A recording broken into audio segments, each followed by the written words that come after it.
حضرت عبداللہ ابن عباس رضی اللہ تعالیٰ عنہ آپ روایت کرتے ہیں کہ اللہ کے حبیب نے ارشاد فرمایا اپنے صحابہ سے، احب اللہ لما یغزوکم من نعمہ، کہ تم اللہ سے محبت کرو کہ وہ تمہیں اپنی نعمتیں عطا کرتا ہے، تمہیں رزق دیتا ہے، تمہیں ہر چیز جو پہنچاتا ہے۔ وَأَحِبُّونِي لِحُبِّ اللَّهِ، اور مجھ سے محبت کرو اللہ کی محبت کی وجہ سے، میرے ساتھ تمہارا تعلق اللہ کے پیار کی وجہ سے ہونا چاہیے، اللہ کے تعلق کی وجہ سے میرے ساتھ تعلق ہونا چاہیے۔ اور تیسری بات میرے آقا علیہ الصلوۃ والسلام نے ارشاد فرمائی وَأَحِبُّ أَهْلَ بَيْتِي لِحُبِّي، اور پھر میرے اہل بیت سے تمہیں محبت کرنی چاہیے، کس لیے؟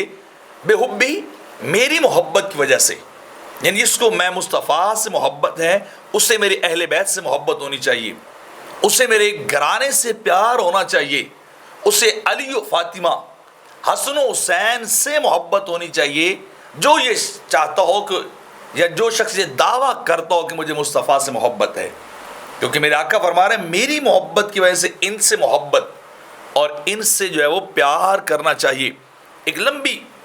حدیث پاک کے آخر میں میرے آقا علیہ السلام نے ارشاد فرمایا، آپ نے فرمایا لا يدخل قلب رجل الایمان، کسی بھی بندے کے دل میں ایمان اتنی دیر تک داخل نہیں ہو سکتا حتی یحبہم للہ ولقرابتہم منی، کہ جب تک وہ شخص میرے اہل بیت سے محبت نہ کرنے لگ جائے،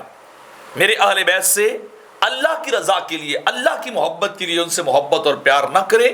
لا يدخل قلب رجل الایمان، ایمان نہیں آ سکتا۔ ایمان تب ہی آتا ہے جب اہل بیت سے محبت پیار ہو اللہ کے لیے اور اللہ کے رسول کی قرابت کے لیے۔ جب تک یہ چیز پختہ نہ ہو اتنی دیر تک ایمان کبھی بھی آ سکتا نہیں ہے۔ ایک اور روایت کے اندر بھی یہ الفاظ تھوڑی سی تبدیلی کے ساتھ آئے ہیں، لا يدخل قلب رجل الایمان حتی یحبکم للہ۔ حضرت عباس سے سرکار نے فرمایا تھا اتنی دیر تک کوئی بھی ایماندار نہیں ہو سکتا جب تک تم سے یعنی میری اہل بیت سے اللہ کے لیے محبت نہ کرنے لگ جائے، اللہ کے لیے پیار نہ کرے، والے رسول ہی والے قرابتی،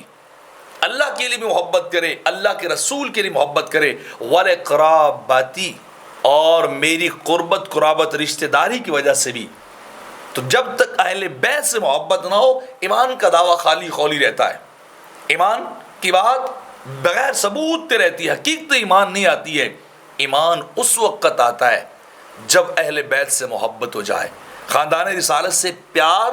اور ان کی حب دل کے اندر آ جائے، پھر جا کے بندے کے دل میں ایمان آتا ہے۔